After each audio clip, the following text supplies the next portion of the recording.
I'm Sue Plumtree. I am a relationship coach and mentor. I live in England, in London, and my passion is to help people become happy, to learn from my mistakes, make your own, learn from them. You can find me on LinkedIn. You can find me my email. You can text me wherever you are in the world. And I would love to connect with you.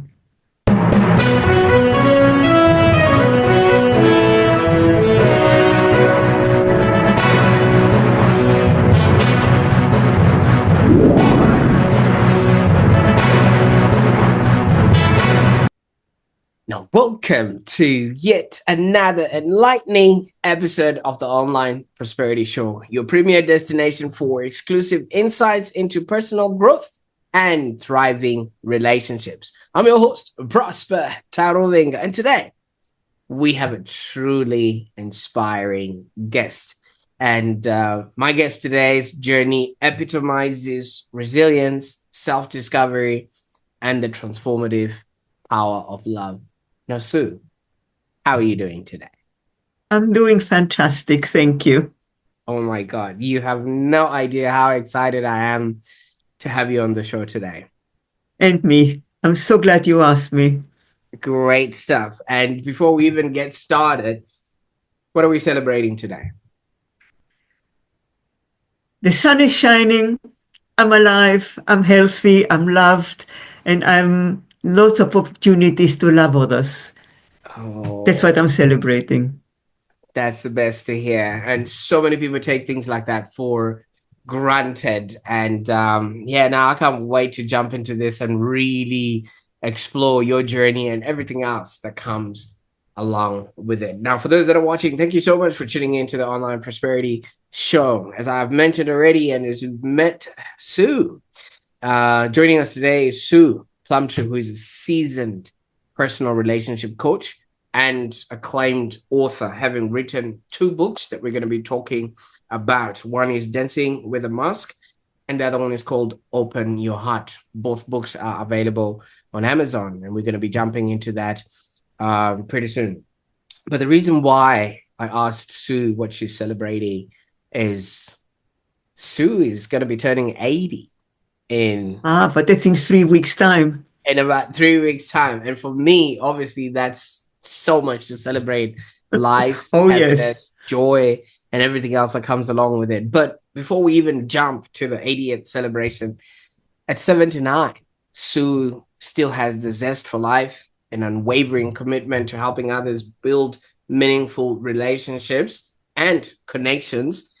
And I think this is quite remarkable for her because she also underwent so many trials and errors when it came to marriages, and now she's sending the elevator down to show us how to be, do, and have happy and amicable relationship. Because after 37 years in a marriage that she was in before, she actually went on a decade-long journey of self-discovery, and then after that time, she then met her soulmate, Dave. And that was when she was at age 70. So as we record this video right now, Sue actually told me her and Dave have been together for 9 years, 3 months, and 2 days. And that was so beautiful to hear because she's counting every day and making every day count. Yes. So as I've said, her story is a testament to the idea that it can never be too late to rewrite your narrative or whatever it is that has been given to you, and just embrace the love that you absolutely desire. Now, this is the first time we've had such gravity on the show, and I really appreciate you for giving us the time and the date. Everybody else is still trying to learn certain things, but you're literally handing us the rule book of how it's done. And yes, how lovely. So in this episode, Sue is going to dive into her past experiences, her current endeavors, and invaluable lessons that she's actually gathered along the way. So I want you to prepare for a conversation that's going to be filled, obviously, as we've already started, with profound insights of love and relationships, and also moments that can actually resonate deeply with anyone that's seeking to enrich their relationships. Now, Sue, I might go on and on knowing what I know about you and things of that nature, but it defeats the purpose of having you on the show today. First of all, you've already told us what you're celebrating today and everything else, but let's just maybe start right at the back. Who was Sue as a young girl, and who would we have met if we met you, let's say, 70 years ago? Let me start way back. My parents were born in a country called Austria-Hungary that no longer exists. And they met in Prague. My dad was a journalist and my mom was a dentist assistant. And the significance of that is that they had to flee Prague because of the invasion of the Nazis. And they landed in Buenos Aires, where I was born. My parents were hardworking and they adored each other. I have a picture of them on their 50th wedding anniversary. My mom was 71, my dad was 80. And I took it, and it was just 2 weeks before he died. And they adored each other. Now, the reason I'm mentioning that is because they became my role model about how to express love. My dad had a lovely habit of writing little love notes for no reason whatsoever. Like, oh, I woke up and I realized how much I loved you. And my mom stuck them all on this board, kept them until the day that she died. And so, and one of their dreams was that I would come to England to learn English and then return to Buenos Aires, where I would become a very sought after trilingual secretary. In those days, people didn't speak other languages. So I would stand out from the crowd. There is a saying about how to make God laugh, and it is make plans. And so that plan didn't work out as they anticipated because I met a man called Bill. And this is my first mistake. So on this particular day, I went on a concert and I decided to arrive early to get a good seat. And the place was completely empty except for one man sitting right bang in the center of the room. And I took a look at him. I liked his looks.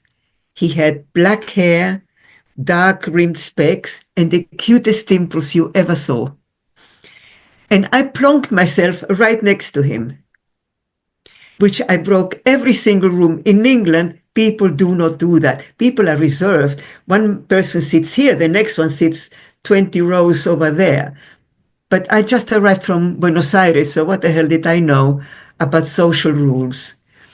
So I engaged him in conversation, and I decided right there and then that I would see if I could make him fall in love with me. And the tragedy is I succeeded. And so just 3 months later, he asked me to marry him. And I immediately said yes, because I had the belief that nobody would ask me to marry them. And yes, I did grow to love him over time. And so in the early days when I was still a young bride, I took a leaf from my dad's rule book and I decided to do something really special. I had started to prepare lunch boxes for when he went to work. And on that day, I wrote a little love note and I put it in the box. And for the rest of the days, I was in tenterhooks. I was imagining he was going to open his lunch, find the note, and he would be overwhelmed with love, and he would think how lucky we were to find each other. Eventually, he got home and didn't say anything. And I just couldn't wait any longer. And I said, "And did you see my note?" And he said, "Yes, I did. Don't do it again. It doesn't do anything for me." Hmm. It broke my heart. Oh, I can But imagine. Yeah. I protected myself by just pretending it didn't. And I rolled my eyes and went, "Oh, man," like minimizing the pain. And so over the next 37 years, there were loads of little pinpricks that kind of mounted. So the pain had to go somewhere because I never expressed it. And it went into my body. And I developed all kinds of conditions, various instances of clinical depression, severe random pains, and an eating disorder called bulimia, which I didn't know that I had it, there was such a thing as an eating disorder.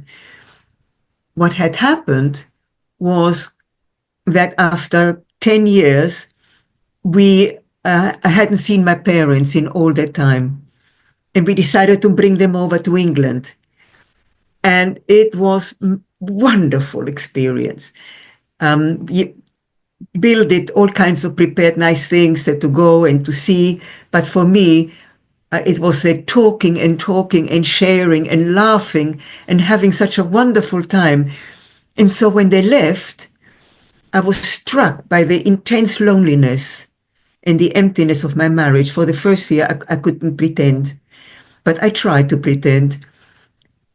And I had put in a lot of weight in that month, a lot of weight. And so I went on a diet. I'd always gone on diets, up and down like a yo-yo. But on that occasion, I never felt hungry. I just stopped eating and my weight was falling off and I was thrilled to bits because it always was a struggle. And then I felt hungry again after 2 weeks and I panicked. And so I thought, you know what? I don't want to deprive myself. I want to carry on eating because I like food, but I don't want to put on weight. And so I started eating and I then would make myself vomit. And the weight kept falling off me until I was skin and bones. And people at work noticed. Lots of women colleagues were saying I was beginning to look a bit haggard, but I decided that they were just jealous. But there was a friend called Doug, and he insisted I should go to see my GP. And for some reason, I went. And I say for some reason because people with eating disorders don't want any help.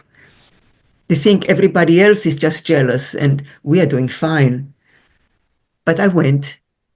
And by the time I finished explaining how I was making myself vomit like this, that's when he said, "You're suffering from a condition called bulimia, an eating disorder. And if we don't treat it straight away, you could die." And so he referred me to a psychiatrist. My feet didn't touch the ground. Everything happened so quickly. And then after a while, a psychiatrist suggested I tell Bill what was going on. I hadn't told him. But this is the interesting thing. He saw me stuff my face and lose weight until I was skin and bones, and he never said a word. So by the time I told him, his way of, and because I decided I didn't want to die, and his way of supporting me was when I was really struggling not to make myself vomit, he would say, "Pull your socks up," or something like that. Just like that.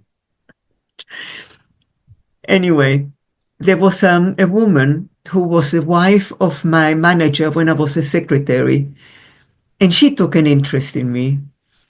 And she taught me to eat again. It was one little bite at a time. And eventually, I healed, and I got my health back. But then I realized that not dying wasn't enough. What I really wanted was, I wanted to be loved. I wanted to be happy. I wanted to be fulfilled. And then when I was 56, I met a man called Alan. And Alan became my very first life coach. And he and I worked together for 12 years. 12 years. Every 2 weeks, come rain or shine, because every time I climbed one metaphorical mountain, there was another and another.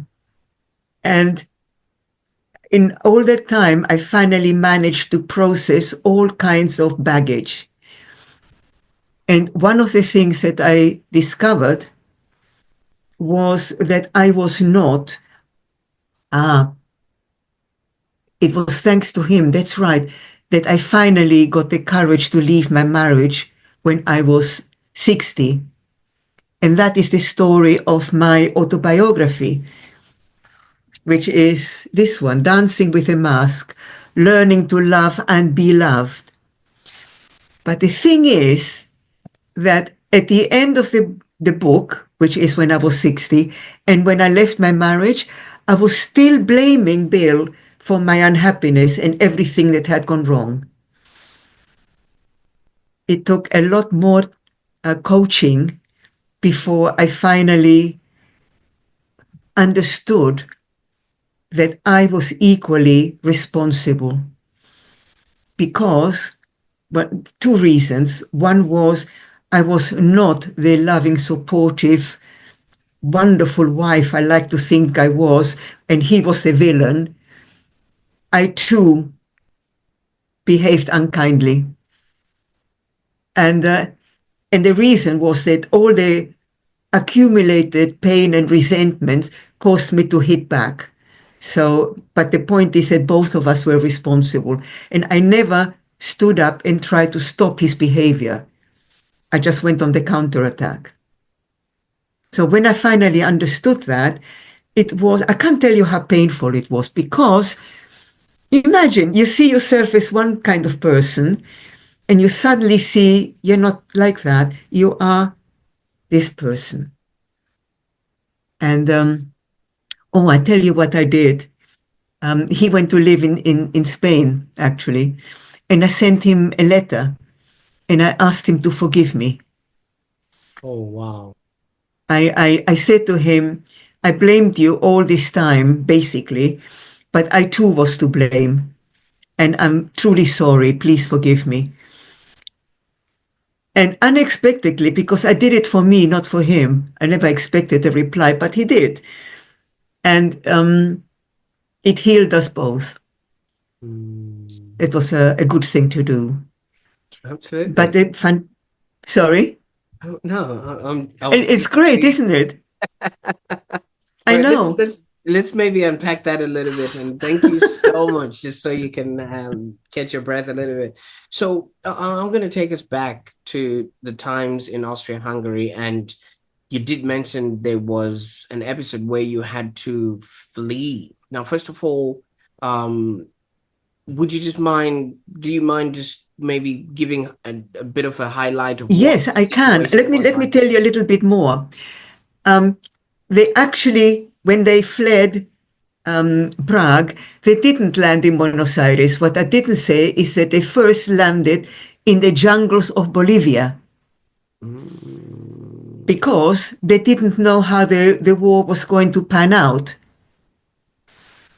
And so they spent their time in Bolivia trying to survive. My dad became an electrician, having been a journalist, and my mom was a dentist assistant. neither profession are useful in the jungles of Bolivia. So Absolutely. he became an electrician, and my mom cooked for the men in the Yacimientos Petrolíficos Fiscales de Bolivia, the oil company drilling for oil. Mm, And she told me a story, actually, that is very relevant to how I developed. She told me a story that went like this. One day, your dad was called to go to another village to sort out an electrical problem that had affected the whole village. And he started walking in the jungle towards the village, and accidentally he stepped on a nail. Imagine the pain. But your dad continued to walk to the village and sorted out the problem. See what a hero your dad is. Now, fast forward, and I interpret that you have to be a hero to be liked, to be accepted, to be admired. And that shaped me, and I became a hero. And a hero is a person, in my way of thinking, who never asks for help. Who, and because I really believe that people would be um, grateful that I didn't ask for help or become a burden or become needy or demanding. And I would say, oh, they have enough on their plate, and I can handle it anyway. mm, And because I thought that that is one way to get acceptance and love, even. absolutely. Fast Now, forward with, to, that's fine. That's fine. Now, with the situation that you obviously were in, I have not heard you talk of any siblings. Would that mean, or am I correct in thinking you would have been the only child I growing up? am, Right. yes. It was quite lonely, actually. And I was lonely in my marriage. I've been lonely for a very, very long time, actually. Um, in 2009, I was diagnosed with breast cancer. And the oncologist told me that he would only operate on a um, outpatient basis if I had someone stay with me for the next 24 hours. And that meant asking for help. For Mm, someone like me, that was awful. And I was sweating bullets. I really didn't want to make the call, but I had no choice. So I phoned this friend. I told her what was going on. And she said, but of course, just like that, in a heartbeat, just of course. And I was amazed. I had no idea. Anyway, looking back afterwards, I realized something really, really important. People love to help because it makes them know that they make a difference, that they matter. And by never asking for help, I took away the opportunity to make them feel that they can make a difference. mm. So Isn't it interesting? with that in mind, the one thing that you were on a quest for was to be loved, to be seen, to be heard, and things of that nature. Would that have meant, had you given that opportunity for other people, they would have maybe reciprocated and you would have gotten that, because that was the one thing that you were really on a mission to seek. So I'm just thinking, because would it have been that when you wrote Bill those letters, that completely shut you out of wanting to put yourself out there for fear of rejection? No, I didn't give up that easily. No, Yeah. with Bill, I remember wanting him to tell me that he loved me. So I used to tell him, I love you. And he would say, yes. And I would say, yes, what? Yes, you love me. And Mm, actually, what I realized was that he loved me because I loved him. not anything to do with me because I was, you know, nice, special, loving, whatever qualities. He loved me because I loved him. So because you reached out to him at the first time, when you went to the concert, you went and sat next to the person and you made it your mission to make him fall in love with you. How quickly, you did mention it was about 3 weeks or so that it actually, started Three working months, three together. months, 3 months, sorry, three three months. months. Right. But did he quickly start, having those sort of feelings, or did he just maybe play along as somebody who had maybe somebody like you around, and it may just made it easy for him to live in the same space? Um, Looking back, Bill was a loner. He was 30 when we met, and I was 20. And he Mm. had never had a relationship before. Now, that should have sent off all kinds of red flags. But I decided that that meant he was waiting for that special woman, and that was me. And actually, I'm really glad you brought it up, Prosper, because we ignore red flags. I didn't want to spoil anything. Mm. And this is what I find with many of my clients, where they don't want to risk challenging anything because they don't want to spoil anything, their fantasies, their illusions. And then Mm. they end up in trouble, to put it mildly, as I did, and then pay the price. Right. But So, it was quite lucky that you came across Alan, who, oh God, you know, the way I see it is yeah, the universe or God loves me. yeah. Absolutely. Now, were you now receptive to help? Because, throughout you've painted a picture of somebody who was really closed off to any sort of help that would have come from anyone else. Um, were you now open to at least having somebody have that? Oh, yes. Mm, Um, I had, okay, you're clearly digging for all the my secrets, so I'm going to tell you. you are on Because the I was, online prosperity show, well, so what can I tell you? And I'm willing to open up.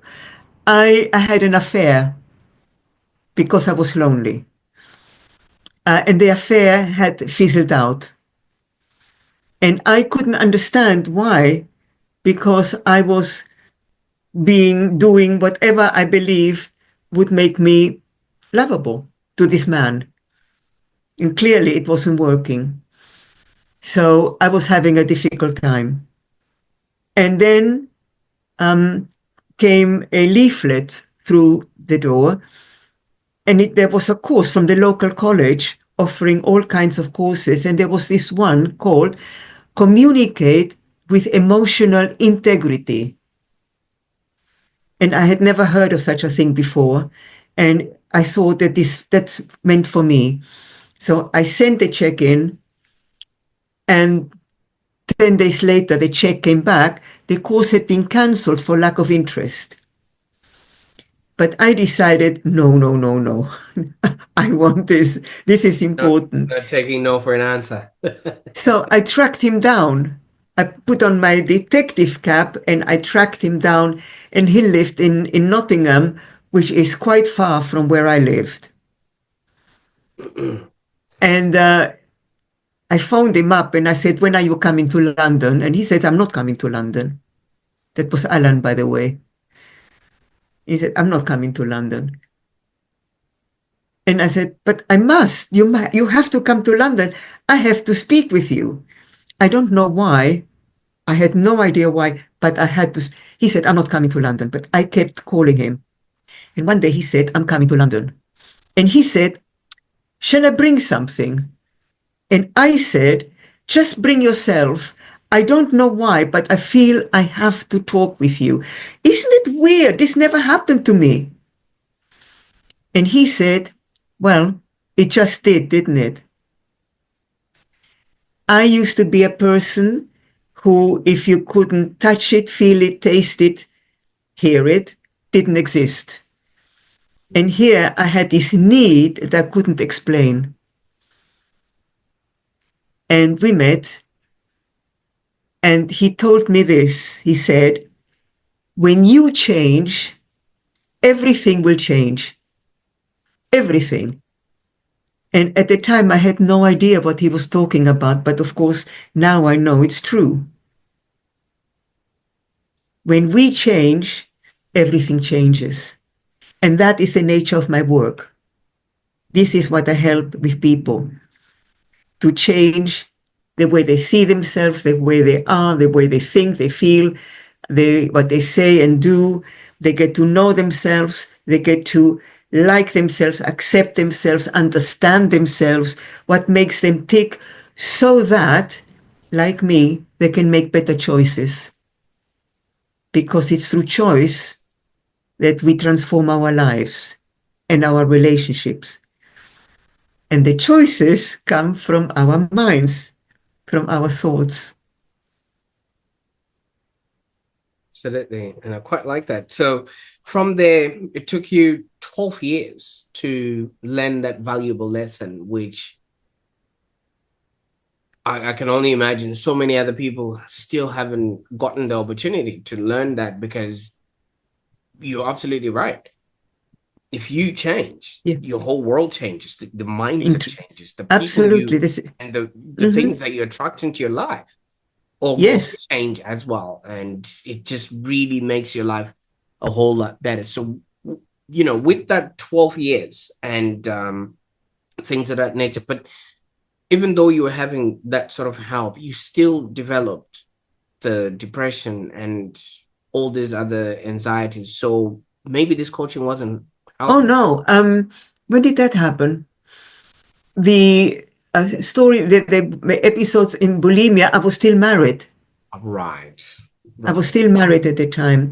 Because this is another thing that I learned, which is after I left my marriage, my health is fantastic. It's fantastic. At 80, I have none of the conditions associated with people my age group. None. And that's why I was really excited for this show here, because it's not every day that you get an 80-year-old that's spilling the beans on, first of all, longevity and just having an amicable life. But so you left this relationship after 37 years, and in and of itself, whoa, that's something. And you had just turned 60. That's a very monumental decision right there, Sue. Did you have any fears, any doubts, or any... Are you kidding? I'm terrified. I had to learn from scratch to look after myself. Things that Bill used to do, I had to learn to do myself. Now, the thing about getting to know and like yourself is when you are thrown at the deep end, as I was. Not everybody has to be thrown at the deep end. But in my case, it was a case of learning from scratch. And if I didn't know how to do something, then I would go on the internet, find an article, find YouTube, a training video on learning what to do. But one of the things that transformed me was a video by a woman called, it was a TED talk. I think you know TED talks because they are all over the world. Absolutely. This one was by a woman called Brené Brown. Right. About vulnerability. And I discovered I had been attracting in those 10 years, it wasn't just Bill, the bad relationship, but the friendships were lukewarm and nothing to write home about. But in the 10 years, I began to attract amazing friendships.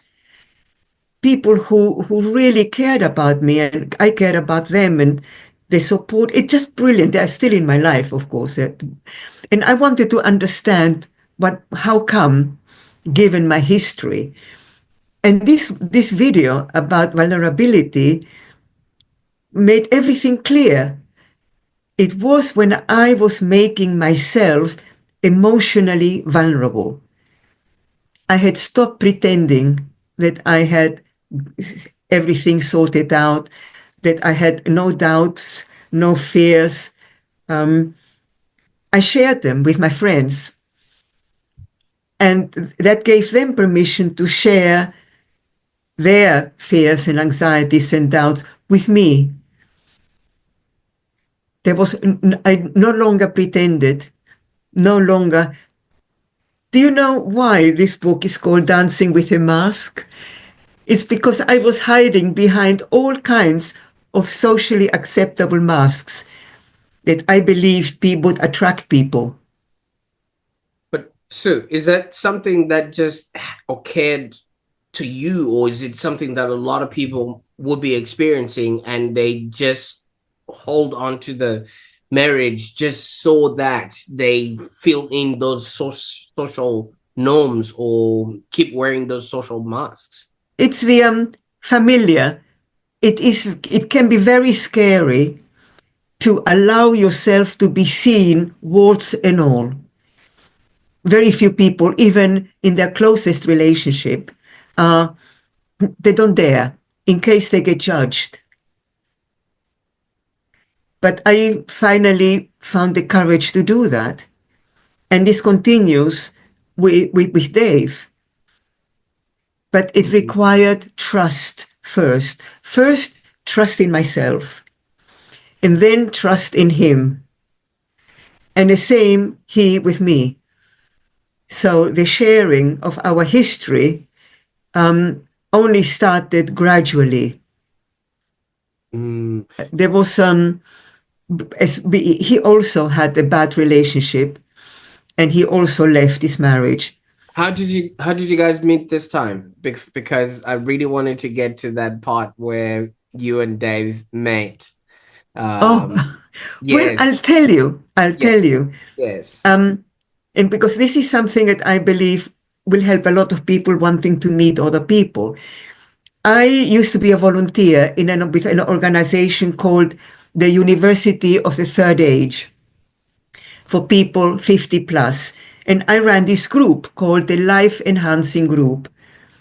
And one day I thought it would be really good fun to start a different group called Come Lunch With Me. Because I like cooking and I like eating. And Dave was also a member of the University of the Third Age, and he saw my advert, and he was one of the people who called me. That's how it is. That's how it was. Beautiful. Now, obviously, now that you guys have sort of met, and this was at 70, what were you hoping? We were 70 at the time, both 70. Yes. What were you hoping was going to come out of it? Absolutely nothing. But I got to like him. And I remember one day, because the idea of the Come Lunch With Me was that we would go to each other's homes and take it in turns with a main meal, with a pudding, with the drinks and stuff like that. He didn't want us to go to his place. And I remember we had met for coffee and a chat. And he said that if he didn't want me to see his place, because if I saw it, then I would change my mind about him. Oh, that means he because likes he lives in a kind of retirement place, a small anyway. And I said to him, "Not a chance in hell. I'm too deeply in like with you." Sue is very fast forward. She doesn't, mince her words, right? Deeply. Yeah. Yes. Absolutely. But you know what? I recently went back memory lane. As it turned out, I had fallen in love with him. I remember that I used to start smiling for no reason at all. I was just doing something, and then I find myself smiling, and I was thinking of him. And that taught me a technique that I didn't later, which is when you are in a difficult place, you can refocus your mind onto something that gives you pleasure. I didn't think about that until much later. And thinking of Dave certainly gave me pleasure. Fantastic. So, how has this relationship now differed from all your past experiences, and what is it that it has taught you about, I don't know, life? Well, the interesting thing is, for some reason, somehow, we are doing all the right things. The right things being we turn to each other when we are happy and when we are sad. We tell each other the unvarnished truth. We respect each other. We are very appreciative. With all the time, it's please and thank you. Oh my God, you did this for me. This is wonderful. On and on. It is absolutely sincere. It's not an act, but it is expressed all the time, both ways. We are each other's champions. We want what's best for each other. I send him to the pub, go out, meet your mates, and then come back. Like, why do you want to be with your mates? Aren't I good enough? Blah, blah, blah. Rubbish. No. Go out, have fun, come I'm back. going to save this section here, Sue, for thank you. How has this relationship sort of differed from your past experiences, Yes. and what does it teach you about love sort of later in life, that sort of frame? Yeah. When it doesn't have to be later in life, it's about all relationships.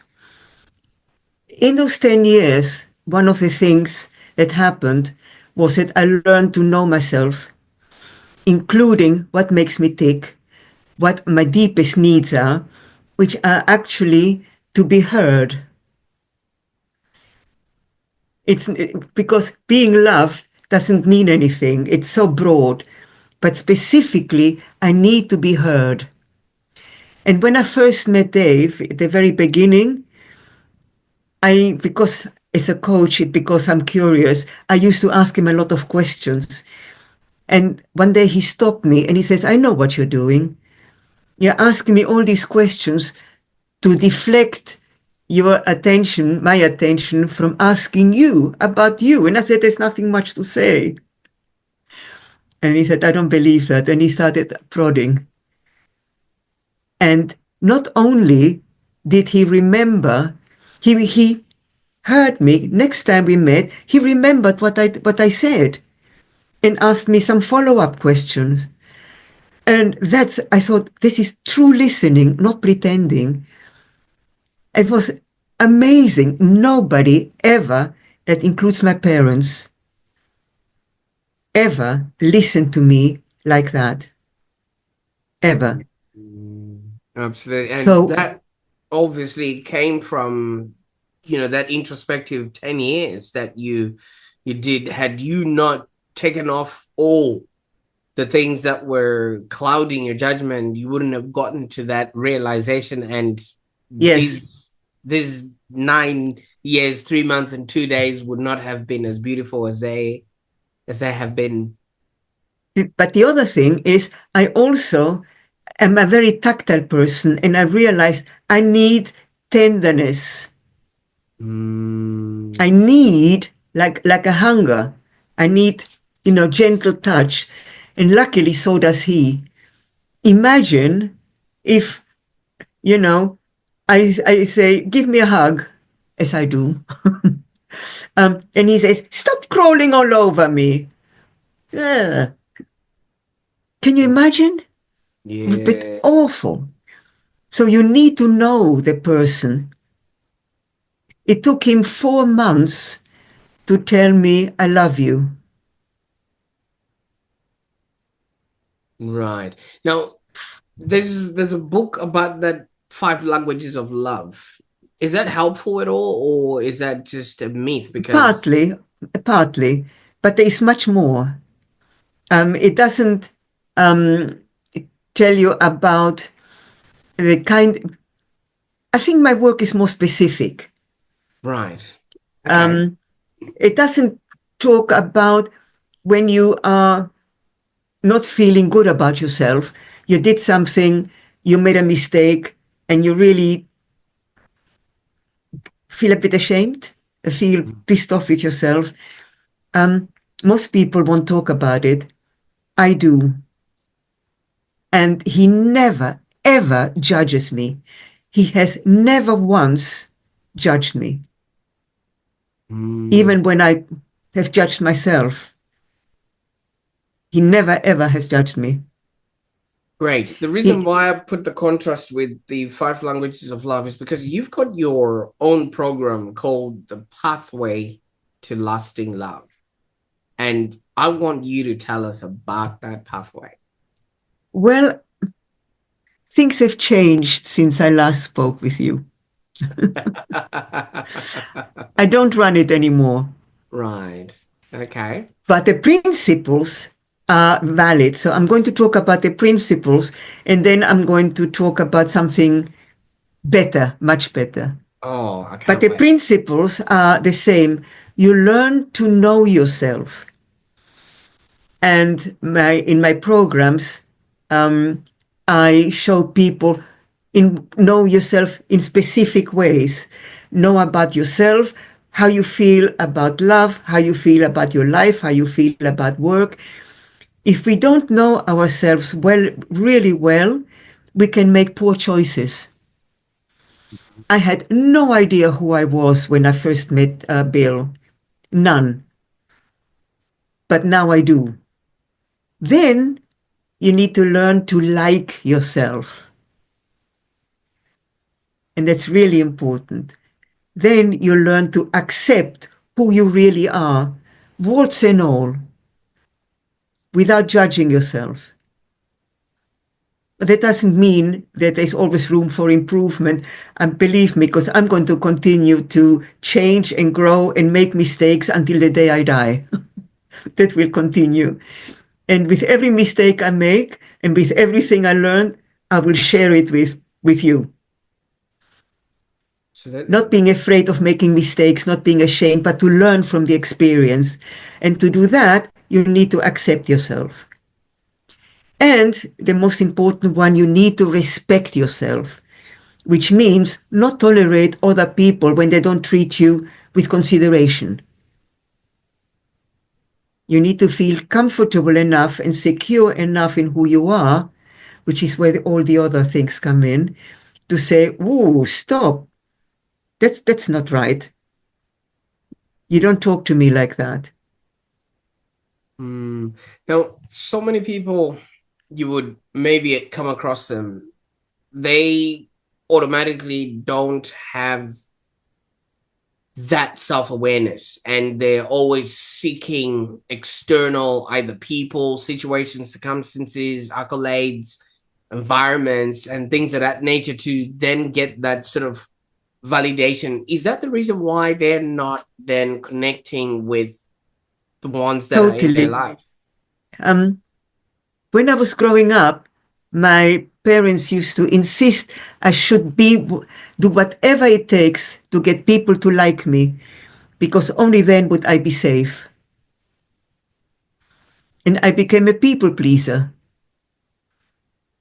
And just about most people I know, and there are even some residues with me of being a people pleaser. I let go of it, putting other people's needs ahead of your own, not doing anything for yourself in case people think you're selfish, and on and on. Not standing up for yourself, allowing people to take advantage of you without you saying, wait a minute, no, this is too much. None of it. And I meet lots of people who are quite like that. They are afraid of being judged selfish. And in my case, I was scared of being rejected. It's Absolutely. terrible. And I mean, obviously, looking at you now, you're happier than you were before, so full of life. There's just, you just can't wait to get on to the next day, the next thing, and things of that nature. What has changed ever since then? One of the things is that I continue to be coached.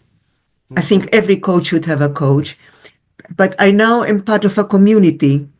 And through that community, I'm able to reach out more, which is where things have changed, as I said. Because with the Pathway to Lasting Love program, I was only to take 4 people maximum. Whereas now I can take lots, lots of people and give more. Absolutely. I quite like that because so many people, it's always just about them. And, if you're not helping other people get better, it's never going to reciprocate so that you too can, have a happier existence. Now, if somebody is looking at this and maybe thinking, how can I maybe make my relationships better? What would be the first thing that maybe they should start looking at?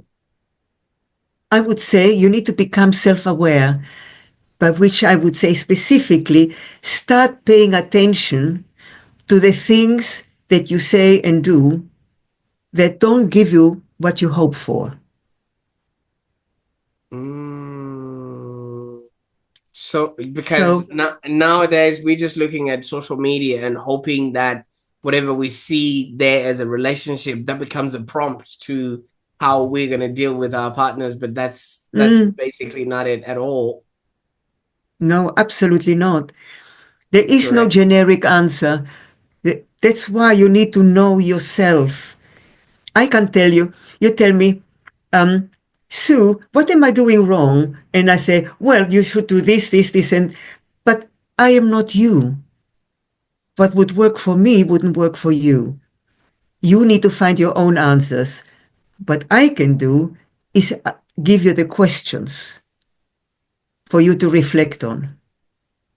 And for those that are watching right now, if you've ever felt like you're maybe stuck in a relationship pattern that wasn't serving you and you're contemplating on how you can maybe have an amicable, relationship, I encourage you to reach out to Sue and check out the links that we have in the show notes below. And I can't wait to hear everything else that is going to happen just because you chose to have better relationships for yourself.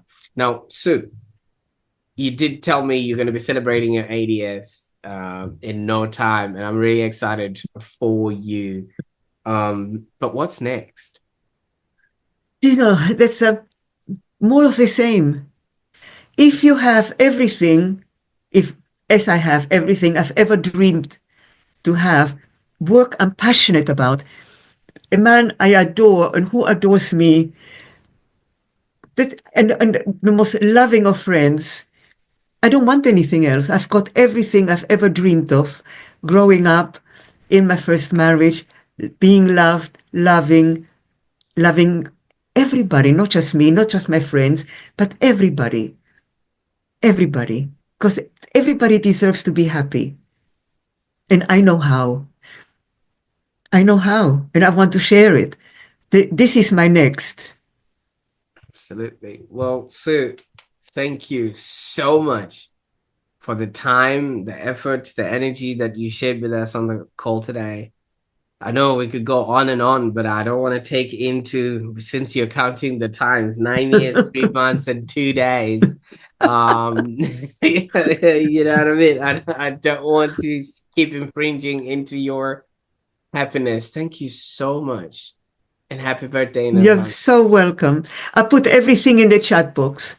I'll definitely put that in the show notes so that people can take advantage of that masterclass. Well, For those that are watching, thank you so much. I want you to put in the chat below or in the comments what was your biggest take on this call today. And I know it was a very enlightening conversation with Sue Plumtree. I mean, her journey just reminds us that it's never too late to rewrite the stories and to cultivate the love that we deserve. And I value that. And it's just given me so much hope. Not that I need it right now, but it's just that, it's never too late. And for those that are watching, if you found value in today's episode, maybe consider sharing this with somebody who might benefit from Sue's insights. Maybe it could be a parent or a brother or a sister or a grandma who might be just holding on to something that no longer is giving them joy or excitement. And maybe just give them the gift of knowing that they too deserve to be loved and to actually know that is possible for them. And if somebody has shared this with you, just know that they love you. So don't forget to subscribe to the Online Prosperity Show for more transformative content just like this. I want you to join us in the next episode where we're going to be diving into ideas that can lead you to a happier existence. Until next time, I want you to remember. May I add something? Yes. I didn't say how people can find me. I will put all those links in the show notes below so that people can. Thank you. And my phone number, you can actually tell them that I'm happy to talk with anyone. Absolutely. All of that will be in the show notes there. Thanks. Thanks, Prosper. It was a delight. Absolutely. Bye for now.